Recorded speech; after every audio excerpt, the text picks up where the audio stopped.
So far in the adventure of English, we've traced the story of the language through its first 1,000 years, from the 5th century to its great flowering at the time of Shakespeare. What began as a minor Germanic dialect had come to these shores with the Saxons, endured invasion by Vikings, and 300 years of suppression by Norman French, during which time English virtually went underground. It had even toppled Latin as the language of worship and philosophy, and by the Elizabethan age, English completely dominated this sceptred isle.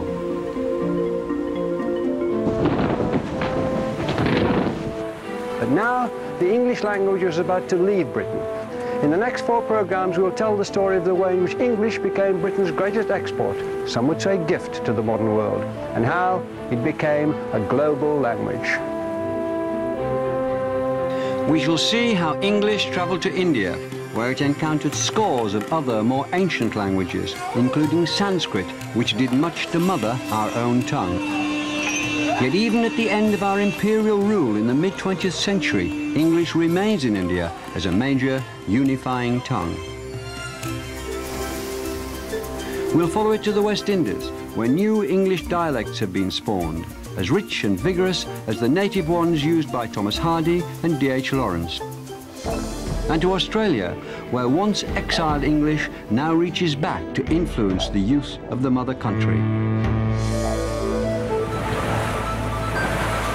But first to the New World, where 17th century Puritan English stubbornly beat off opposition from native tongues and rival European powers to become the language of what was to grow into the greatest country on earth, America.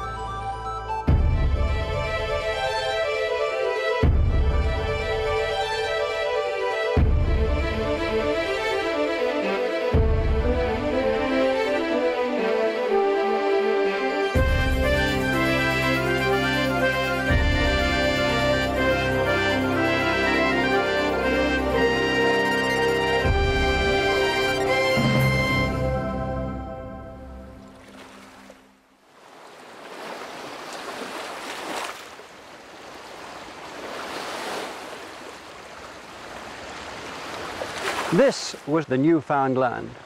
To the first settlers' eyes, this was a vast and it seemed empty space. And yet it's because of their first determined steps onto this soil nearly 400 years ago that English would one day speak for America.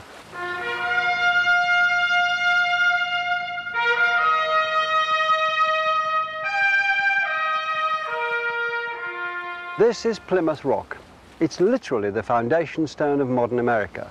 For this is the very spot where the Pilgrim Fathers landed in New England in November 1620. They came on the Mayflower. They were religious separatists, and they were here to create a new community where they could worship as they wished. They bound themselves to an oath, the Mayflower Compact, swearing to found a colony for the glory of God and the advancement of the Christian faith.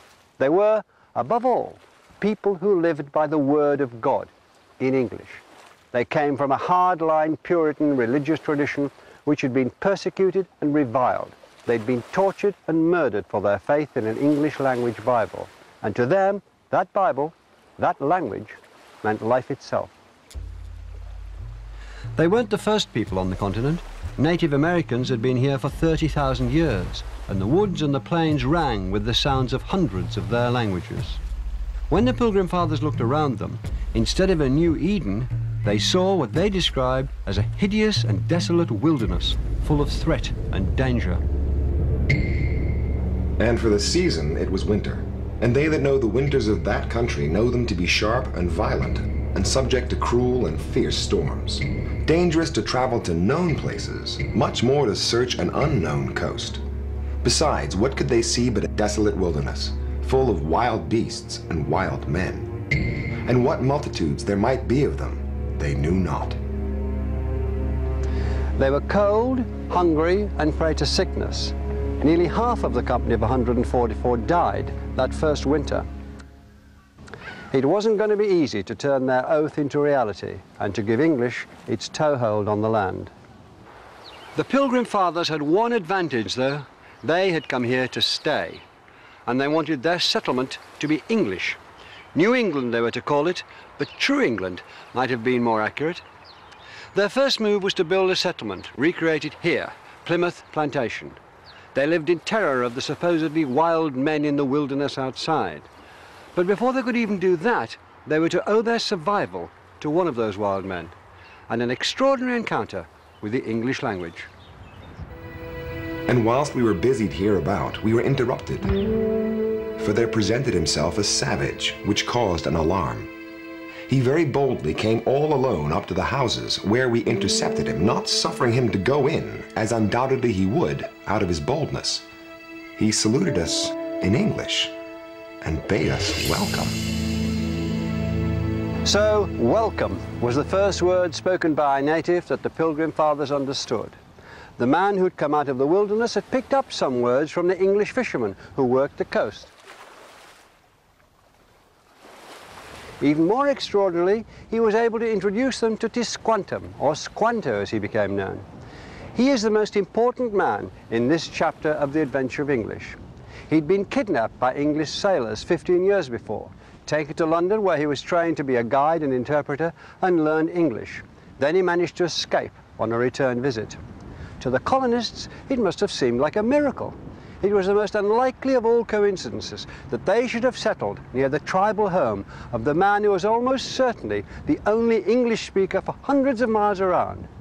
But for their extraordinary good fortune, the whole history of America might have been very different.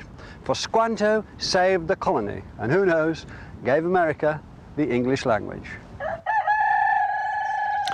Squanto taught the settlers how to farm the unfamiliar land, and he got them through that terrible first New England winter.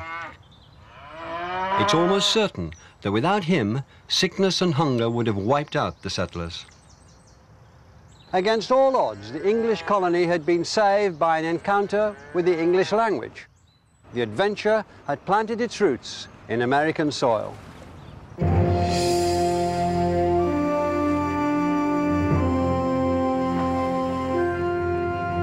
The settlers had a new country, full of new places and geographical features, new animals and plants. They needed words to describe them, and occasionally they turned to the native languages. Skunk was derived from the local language, and squash for the variety of pumpkin grown here. Squaw, meaning young woman, was a local word, as was papoose, a young child. And wigwam was another early borrowing from the local languages. But what's really remarkable is not that these words did enter the English vocabulary, but how few of them there were.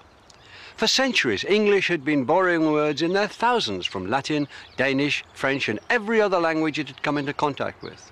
But here, faced with the richness of an entire continent, the English borrowed words not in thousands, but in handfuls. The writings of the Founding Fathers here run to thousands of pages, but contain less than a dozen borrowed Indian words. So why are there so few? In a strange new country, the English settlers may have taken great comfort in making the objects around them at least sound familiar. Look at the names they gave the local terrain: Falmouth, Yarmouth, Boston, Cambridge, Billericay, Bedford, Taunton. They were trying to recreate the English shires in the American wilderness. And perhaps there was desperation here, as well as determination. But through language, their own, they would survive, as they had in the old country. So they put a wall between themselves and the native world. In the end, we must conclude that they were here to impose their habits and their language on the land, not to be changed by it.